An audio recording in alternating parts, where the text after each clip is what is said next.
สบายดีเด้อพ่อแม่พี่น้องมื้อนี้พบกันคือเก่าเด้อช่องเซลล์ตลาดเนาะมื้อนี้พาพ่อแม่พี่น้องมาเลาะตลาดสวรรค์ไซเนาะทุกคน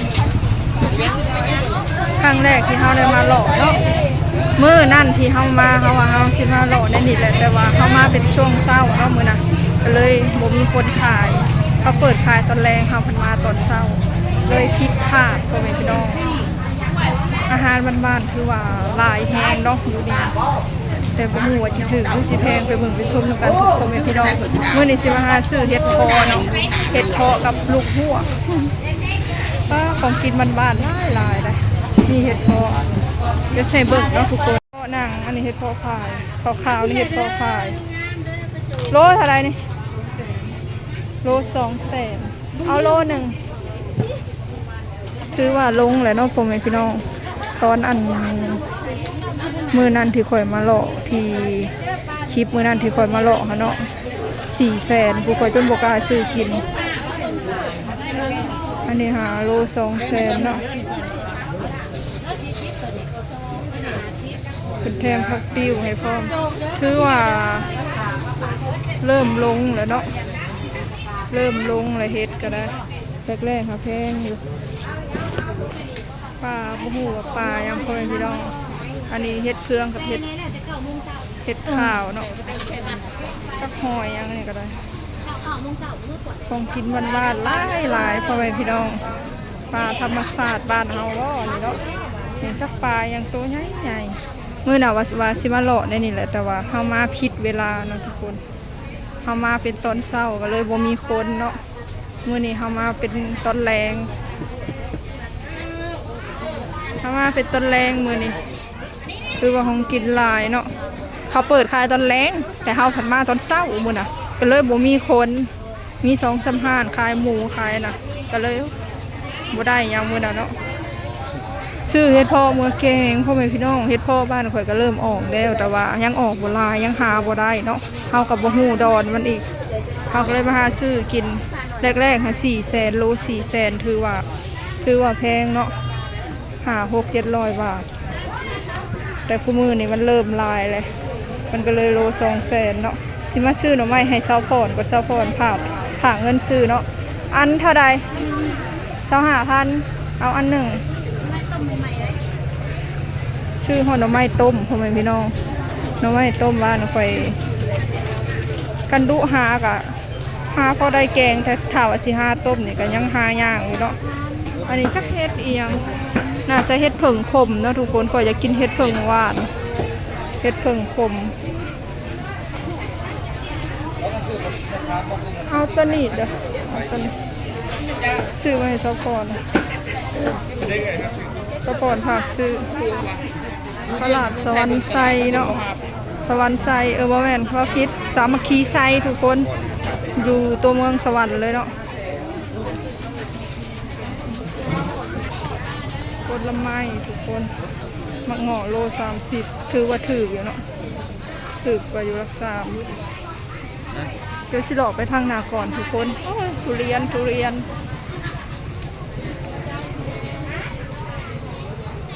ถือว่าเขาเห็ดแบบเป็นโซนยาวๆไปเนาะโอ้ยหล่อพิษโซนเลยตรงโซนนั้นจังสิมีอาหารบานๆหลายยามแรงๆเนาะคล้ายๆแบบเพิ่นเห็ดคือตลาดแรงเซนูนแหละแบบต้นแรงแล้วมาเปิดนะหาเลาะเห็ดนางฟ้าก่อนวันนี้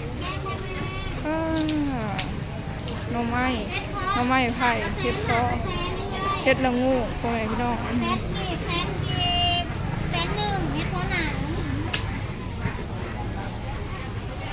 ขายเลย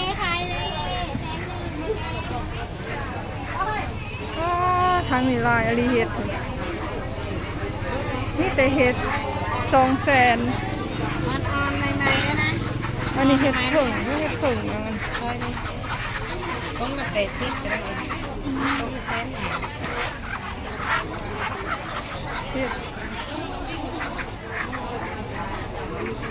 หาเห็ดนางฟ้าให้เซาพรก่อนเนาะกับลูกพวงยังบ่ได้เอาให้อีตู่ก่อนมัดเท่าใดลูกพวงยังบ่ได้เอาให้อีตู่มาก่อน มัน1 กะ 5,000คือกันวะถ้าอีเลิศกับอีตูเราพ่วงยังพอได้พ่อแม่พี่น้องเอาอันพักเมื่อก่อนนะแมงแคงแมงขนูนเห็ดไข่เรื่องลูกตัว ลวกบอลวกหน้าใส่ทีเลย กองเท่าไหร่ กอง30 ไม่ขาดนิด เอาอัน70คือว่ายังแพงอยู่นะทุกคนเอาอีกกองหนึ่งมาให้อันนั้น ขอบใจ ก็คนหลายเนาะทุกคนเงีย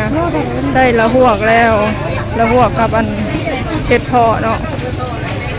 ไปเอาอันเห็ดนางฟ้าให้ซาพรก่อนซาพรก็ผ่านซื้อต้มหน่อไม้ละหวกแล้วก็เห็ดนางฟ้าเนาะมันแข็งโตอ้วนเลยละหวกคือว่าของกินหลายเนาะอยู่ตลาดอาหารบ้านๆหลายเห็ดปวกอันนี้ทุกคนเห็ดปวกเฮ็ดมีแต่เฮ็ดนี่เฮ็ดอันนี้ก็ละหัวทงเท่าไหร่ทง40เงินพอบ่บัดนี้ ๆนี่เลยได้ใส่ลูกซี อุ้ยเฮ็ดผึ่งเนาะเฮ็ดผึ่งขาวค่ะบ่มีอันนี้เฮ็ดไข่เลย แต่กระดอก หน่อไม้ต้มก็จะแซ่บแต่ว่าขายแนวใดนี่ ต้องหาที เป็นโลอะซื้อหน่อไม้ต้มทุกคนได้ละหวกได้เฮ็ดเนาะอาหารแรงวายนี่ก็แพงเท่าไหร่มัดเท่าใด อันนั้น50 45ก็ได้นะคือกันลูก เรียกว่ามัด30บ่ได้บ่มัดเดียวหั่นแล้ว มาเดียวก็ได้35จะไปดู ปลาเด็กทุกคนปลาเด็กตวงๆนัวๆเลยต้มล้มปลาเด็กหอมกุ้งปลาเด็กคือว่าสะอาดเนาะตลาดเพิ่นบ่เปื้อน จะหน่อยแล้วสิ ถ้าคนชิโตกเลยทุกคนมืดกับมืดกองมาเลยคนชิโตกเลยได้นี่มืดคึมมาเลยตลาดก็ถือว่าค่อนข้างที่จะสะอาดเนาะมือนั่นนะตลาดอันสวรรค์ไซค่ะเปื้อนไปเข้าไปหาหักก็อยากออกมันขาวแหงเนาะอันนี้ถือว่าธรรมดาได้นี่ค่ะถือว่าปกติธรรมดาสะอาดอยู่ทางอย่างก็บ่ได้เปื้อนแหงเนาะอันนี้สามัคคีไซตัวที่เขาไปมื้อนั้นค่ะสวรรค์ไซเนาะ มื้อนี้ใครเคยก็อยากว่าเลย คงกินลายเป็นตลาดใหญ่แต่ว่าคงกินลายคนเดินลายเนาะฝนชิตกแล้วพ่อแม่พี่น้องล้มมาเลยฝนชิตกสิขับไปเลาะอีกหน่อยหนึ่งก่อนไปเลาะหาเฮ็ดเผิ่งก่อนได้แต่เฮ็ดเพาะกินนี่อยากกินเฮ็ดเผิ่งเฮ็ดเผิ่งดำบ่อยากเลยอยากกินเฮ็ดเผิ่งขาวบ้านเขาเองเนาะแต่เนี่ยมันสิมีเฮ็ดเผิ่งเหลืองๆค่ะนะพ่อแม่พี่น้องคนชิตกหำหัวเลยเด้อเงินเอื้อยผากซื้อ2-3 แสนเบิดทุกคนเฮ็ดเพาะกับ2 แสนแล้วเนาะแล้วพวกกับ70แหละมาเลาะใหม่วะไปหาเมืองเฮ็ดเผิ่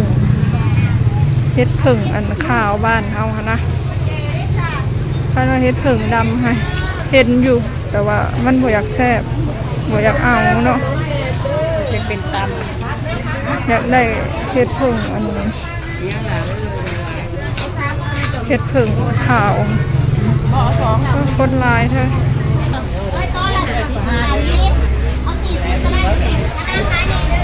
ทุเรียน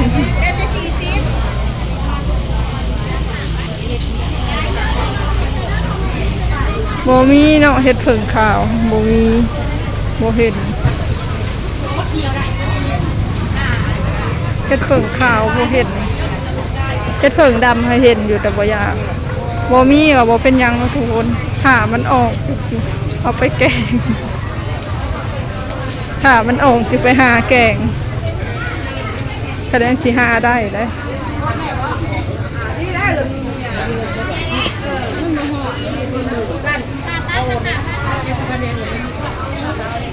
นี่เห็ดผึ่งเห็ดผึ่งดำเห็ดผึ่งดำ150,000คือว่าแพงเนาะเห็ดผึ่งดำบ่เอาอยากได้เห็ดผึ่งขาวบ้านเฮาแต่มันบ่มีเนาะบ่มีก็ถ่าไปหาเอาเองนะสิได้มื้อแล้วแหละพ่อแม่พี่น้องเอ้ยตอนนี้ฮะ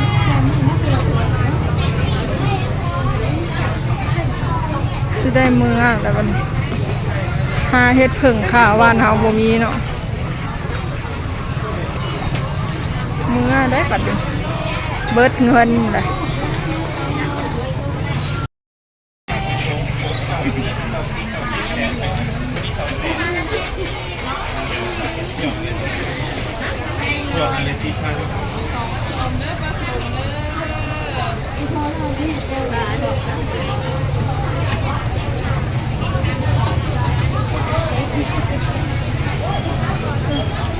คนที่ตกทำหัวเลย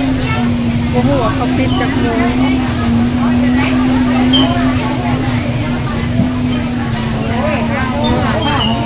คิ้วน้ำเด็คิ้วน้ำจากคิ้วน้ำนี่กันจะเป็นไฟเนาะ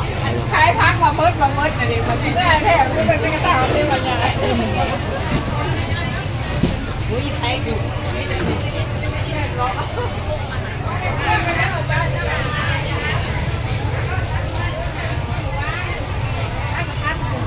คิ้วน้ำเลยมันหาซื้อน้ำกินก่อนฝั่งเป็นขายเสื้อผ้าใครที่ข่าวมาเบิ่งแล้วกดไลค์กดแชร์ฝั่งโฆษณานำไปเด้อคอมเมนต์พี่น้อง